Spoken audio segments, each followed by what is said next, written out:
नमस्कार साथियों, अगर आप ईपीएस 95 पेंशन भोगी हैं तो ये वीडियो आपके लिए जीवन बहाली वाला साबित हो सकता है, क्योंकि 26 जनवरी को जो संकेत सामने आए हैं उन्होंने पूरे देश की ईपीएस 95 पेंशनर्स के बीच हलचल मचा दी है। सबसे पहले नरेंद्र मोदी ने 26 जनवरी को की थी घोषणा। देखिए, आज 26 जनवरी को हम सब ने ये निर्णय लिया है कि ईपीएस 95 पेंशनर्स के सभी फ्लैट्स में 7500 रुपये का भत्ता देना शुरू हो जाएगा और 1 फरवरी से सभी ईपीएस 95 पेंशनर्स के सभी शेयरों में 7500 रुपये का भत्ता देना शुरू हो जाएगा। और अब हर कोई सिर्फ एक ही सवाल पूछ रहा है कि 1 फरवरी से सभी ईपीएस 95 पेंशनर्स के लीडर्स में 7500 रुपये पेंशन के साथ बिजनेस शुरू हो जाएगा और 1 फरवरी से सभी ईपीएस 95 पेंशनर्स के लीडरशिप में 7500 रुपये का भत्ता देना शुरू हो जाएगा। और अब हर कोई सिर्फ एक ही सवाल पूछ रहा है, 26 जनवरी से जब हॉट की बात लेकर की बात होगी, 26 जनवरी से जब हॉट की बात होगी, डीए के अशोक रावत की सबसे बड़ी ऐतिहासिक जीत मनेगी। पूरे देश में प्रधानमंत्री नरेंद्र मोदी के दर्शन इसलिए हुए क्योंकि 26 जनवरी को सिर्फ एक तारीख नहीं थी, बल्कि उस दिन दिए गए शब्द आने वाले की दिशा तय करते थे।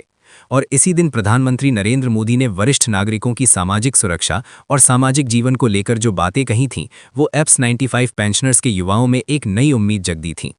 जानकारी के अनुसार ईपीएस 95 पेंशन से जुड़ी फाइलों में अचानक तेजी देखी गई और अंदर खाने ये चर्चा शुरू हो गई कि सरकार अब इस मुद्दे को ज्यादा समय तक लटकाने के मूड में नहीं है, क्योंकि पिछले कई महीनों से ईपीएस 95 पेंशनर्स का दबाव लगातार बढ़ता जा रहा था।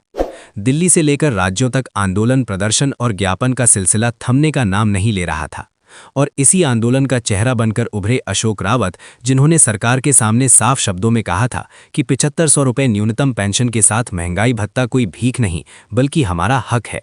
सूत्रों से मिली जानकारी के अनुसार सरकार और ईपीएस 95 प्रतिनिधियों के बीच कई स्तरों पर बातचीत हुई, जिनमें अशोक रावत की लगभग सभी प्रमुख मांगों पर सहमति बनती दिखाई दी। और यही वजह है कि अब कहा जा रहा है कि अशोक रावत की मांगें पूरी कर दी गई हैं और आंदोलन को फिलहाल विराम देने के संकेत भी मिले हैं। अब सबसे बड़ा सवाल ये है कि 1 फरवरी की तारीख क्यों इतनी अहम मानी जा रही है।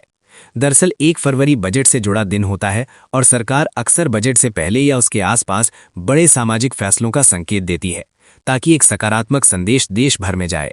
सूत्रों के अनुसार इसी रणनीति के तहत ईपीएस 95 पेंशनर्स को 1 फरवरी से राहत देने की तैयारी की जा रही है।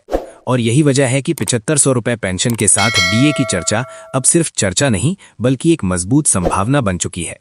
अंदरूनी खबरों की माने तो ईपीएस 95 पेंशन को लेकर जो ड्राफ्ट तैयार किया गया है, उसमें न्यूनतम पेंशन राशि 7500 रुपये तय करने और उस पर महंगाई भत्ता जोड़ने का प्रस्ताव शामिल है। हालांकि अभी आधिकारिक नोटिफिकेशन आना बाकी है, लेकिन जिस तरह से संकेत मिल रहे हैं उससे ये साफ होता जा रहा है कि सरकार अब पीछे हटने की स्थिति में नहीं है, क्योंकि ये सिर्फ पेंशन का मुद्दा नहीं बल्कि करोड़ों बुजुर्गों के सम्मान और जीवन यापन का सवाल बन चुका है। ईपीएस 95 योजना के तहत आने वाले पेंशनर्स ने अपने जीवन के कीमती साल फैक्ट्रियों, कंपनियों और संस्थानों में काम करते हुए बिताए, लेकिन आज वही पेंशन उनके लिए 2 वक्त की दवा और घर चलाने के लिए भी काफी नहीं थी। इसी वजह से जब 7500 रुपये पेंशन की मांग उठी तो ये आग की तरह पूरे देश में फैल गई। अशोक रावत के नेतृत्व में ये आंदोलन सिर्फ सड़कों तक सीमित नहीं रहा, बल्कि इसने सरकार के गलियारों तक अपनी आवाज पहुंचाई। और सूत्र बताते हैं कि सरकार ने ये समझ लिया कि अगर इस मुद्दे को और टाला गया तो इसका राजनीतिक और सामाजिक असर दोनों गहरा हो सकता है। 26 जनवरी के बाद जिस तरह से सरकारी स्तर पर हलचल तेज हुई है, उसने इस बात को और मजबूत कर दिया है कि ईपीएस 95 पेंशनर्स के लिए कुछ बड़ा होने वाला है। कई पेंशनर्स का कहना है कि पहली बार उन्हें ऐसा लग रहा है कि उनकी आवाज सुनी जा रही है और सरकार उनकी पीड़ा को समझ रही है। 7500 रुपये पेंशन के साथ डीए लागू होने का मतलब सिर्फ रकम बढ़ना नहीं है, बल्कि इसका मतलब है कि हर 6 महीने या साल में बढ़ती महंगाई के हिसाब से पेंशन में सुधार होता रहेगा, जिससे बुजुर्गों को बार बार सड़कों पर उतरने की जरूरत नहीं पड़ेगी। सूत्रों का दावा है कि अगर सब कुछ योजना के अनुसार रहा तो फरवरी के पहले या दूसरे सप्ताह में इसका आधिकारिक आदेश भी सामने आ सकता है और उसके बाद सीधे खातों में पैसा ट्रांसफर होने की प्रक्रिया शुरू हो जाएगी। हालांकि कुछ लोग अभी भी सावधानी बरतने की सलाह दे रहे हैं और कह रहे हैं कि जब तक लिखित आदेश नहीं आता तब तक पूरी तरह यकीन नहीं करना चाहिए। लेकिन ये भी सच है कि इतने मजबूत संकेत पहले कभी नहीं मिले थे।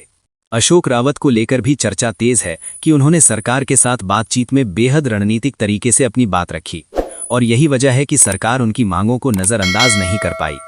कई जानकारों का मानना है कि ये ईपीएस 95 आंदोलन की सबसे बड़ी उपलब्धि है और अगर 7,500 पेंशन प्लस डीए लागू हो जाता है तो इसे इतिहास में स्वर्ण अक्षरों में लिखा जाएगा। अब सवाल ये भी उठता है कि क्या ये फायदा सभी ईपीएस 95 पेंशनर्स को मिलेगा? सूत्रों के अनुसार ये फैसला सभी पात्र ईपीएस 95 पेंशनर्स के लिए होगा और इसमें कोई भेदभाव नहीं किया जाएगा। हालांकि कुछ तकनीकी पहलुओं को लेकर अभी भी काम चल रहा है ताकि किसी भी तरह की कानूनी या प्रशासनिक अड़चन सामने ना आए। 26 जनवरी के बाद जिस तरह से मीडिया में ईपीएस 95 पेंशन की खबरें बढ़ी हैं, उसने भी सरकार पर दबाव बनाया है, क्योंकि अब ये मुद्दा सिर्फ पेंशनर्स तक सीमित नहीं रहा, बल्कि आम जनता भी इसे गंभीरता से देख रही है। हर किसी के घर में कोई ना कोई बुजुर्ग है और हर कोई ये समझता है कि सम्मानजनक पेंशन क्या मायने रखती है। इसीलिए ये कहना गलत नहीं होगा कि ईपीएस 95 पेंशन का ये मुद्दा अब एक राष्ट्रीय मुद्दा बन चुका है। अगर वाकई 1 फरवरी से 7,500 प्लस डीए खातों में आना शुरू होता है तो ये सिर्फ एक आर्थिक फैसला नहीं, बल्कि एक भावनात्मक जीत भी होगी उन लाखों पेंशनर्स के लिए जिन्होंने सालों तक इंतजार किया और संघर्ष किया। अब गेंद सरकार के पाले में है और सभी की नजरें आधिकारिक घोषणा पर टिकी हुई हैं। सरकार ने आखिर अभी ये कदम क्यों बढ़ाया, जबकि ये मांग सालों से लंबित थी? इसके पीछे की वजह भी उतनी ही अहम है। सूत्रों के अनुसार आने वाले समय में पेंशन और सामाजिक सुरक्षा से जुड़े मुद्दों पर सरकार किसी भी तरह का बड़ा असंतोष नहीं चाहती और ईपीएस 95 पेंशनर्स की संख्या लगातार बढ़ने के कारण ये मुद्दा अब नज़रअंदाज करने लायक नहीं रह गया था। सरकार के सामने साफ तस्वीर थी कि अगर 7,500 प्लस डीए की मांग को अब भी टाल दिया गया तो इसका असर सिर्फ सड़कों पर नहीं बल्कि चुनावी माहौल तक दिख सकता है। और यही वजह मानी जा रही है कि प्रधानमंत्री स्तर पर इस पर गंभीरता दिखाई गई।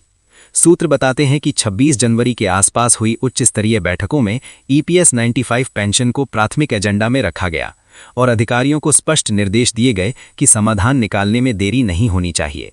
यही कारण है कि अब 1 फरवरी की तारीख को लेकर लगातार चर्चा हो रही है, क्योंकि ये वो समय है जब बजट की तैयारियां अंतिम दौर में होती हैं और ऐसे में अगर सरकार कोई बड़ा सामाजिक फैसला लेती है तो उसका संदेश दूर तक जाता है। ईपीएस 95 पेंशनर्स के लिए ये फैसला सिर्फ पैसों से जुड़ा नहीं है, बल्कि आत्मसम्मान से जुड़ा है। कई पेंशनर्स का कहना है कि आज की महंगाई में 1,000 या 2,000 रुपए की पेंशन मजाक बनकर रह गई थी और उन्हें अपने ही बच्चों के सामने हाथ फैलाना पड़ता था। लेकिन अगर 7,500 प्लस डीए लागू होता है तो कम से कम बुनियादी ज़रूरतें बिना किसी के सहारे पूरी की जा सकती हैं। अशोक रावत को लेकर भी अंदरूनी जानकारी ये है कि उन्होंने आंदोलन के दौरान कभी भी अपने रुख से समझौता नहीं किया और हर स्तर पर यही कहा कि जब तक लिखित आश्वासन नहीं मिलता तब तक दबाव बना रहेगा। सूत्रों का दावा है कि सरकार ने अब उन्हें भरोसा दिलाया है कि उनकी प्रमुख मांगों को स्वीकार कर लिया गया है और इसी भरोसे के बाद आंदोलन की तीव्रता में कमी देखने को मिली है। हालांकि अशोक रावत की ओर से भी साफ कहा गया है कि जब तक पैसा खाते में नहीं आता तब तक पूरी तरह चैन से नहीं बैठा जाएगा, क्योंकि अतीत में कई बार आश्वासन मिले लेकिन अमल नहीं हुआ। इस बार फर्क सिर्फ इतना है कि संकेत पहले से ज्यादा मजबूत हैं और सरकारी तंत्र भी सक्रिय दिखाई दे रहा है। ईपीएस 95 पेंशन से जुड़े विभागों में अचानक काम की रफ्तार तेज हो गई है और फाइलें जो महीनों से रुकी हुई थीं अब उन पर रोजाना समीक्षा की जा रही है। कई कर्मचारियों का कहना है कि उन्हें साफ निर्देश मिले हैं कि पेंशन से जुड़े मामलों में किसी भी तरह की देरी बर्दाश्त नहीं की जाएगी। ये सब बातें मिलकर ये इशारा करती हैं कि मामला अब अंतिम चरण में पहुंच चुका है। हालांकि अभी भी कुछ तकनीकी औपचारिकताएं पूरी की जानी बाकी हैं, जैसे कि पात्रता की अंतिम सूची और भुगतान प्रक्रिया को लेकर दिशा निर्देश। लेकिन सूत्रों के अनुसार ये सभी काम समानांतर रूप से चल रहे हैं ताकि जैसे ही अंतिम आदेश आए तुरंत भुगतान शुरू किया जा सके। अब सबसे बड़ा सवाल ये है कि क्या 1 फरवरी से ही पैसा खातों में दिखना शुरू हो जाएगा या इसमें थोड़ा समय लगेगा। जानकारों का मानना है कि अगर सब कुछ योजना के अनुसार रहा तो पहले चरण में कुछ पेंशनर्स को इसका लाभ मिल सकता है और उसके बाद बाकी सभी को कवर किया जाएगा। लेकिन सरकार की कोशिश यही रहेगी कि किसी भी तरह का असंतोष दोबारा ना खड़ा हो, इसीलिए प्रक्रिया को तेज और पारदर्शी रखने पर जोर दिया जा रहा है। ईपीएस 95 पेंशनर्स के बीच इस खबर के बाद एक अलग ही माहौल देखने को मिल रहा है। कहीं खुशी के आंसू हैं तो कहीं अभी भी संशय, क्योंकि सालों के इंतजार ने लोगों को सतर्क बना दिया है। लेकिन इतना तय है कि 26 जनवरी के बाद जो माहौल बदला है उसने उम्मीद को मजबूत किया है। अब निगाहें सिर्फ एक चीज पर टिकी हैं, आधिकारिक नोटिफिकेशन और बैंक खाते में आने वाला मैसेज। अगर वो मैसेज आ गया तो ये संघर्ष अपने आप इतिहास बन जाएगा और अशोक रावत का नाम उन लोगों में लिया जाएगा जिन्होंने पेंशनर्स की आवाज को सरकार तक मजबूती से पहुंचाया। अंत में यही कहा जा सकता है कि आने वाले कुछ दिन ईपीएस 95 पेंशनर्स के लिए बेहद अहम है। हर अपडेट, हर खबर और हर बयान पर नजर रखना जरूरी है, क्योंकि फैसला अब बहुत करीब माना जा रहा है। और अगर 7,500 प्लस डीए लागू होता है तो ये सिर्फ एक आर्थिक फैसला नहीं, बल्कि करोड़ों बुजुर्गों के बंधे से 7500 के सरबी से कंधे से जीवन में राहत और सम्मान की नई सुबह होगी। क्या आपको लगता है कि 7,500 पेंशन प्लस डीए अब हकीकत बनने वाला है और ये अशोक रावत की सबसे बड़ी जीत मानी जानी चाहिए?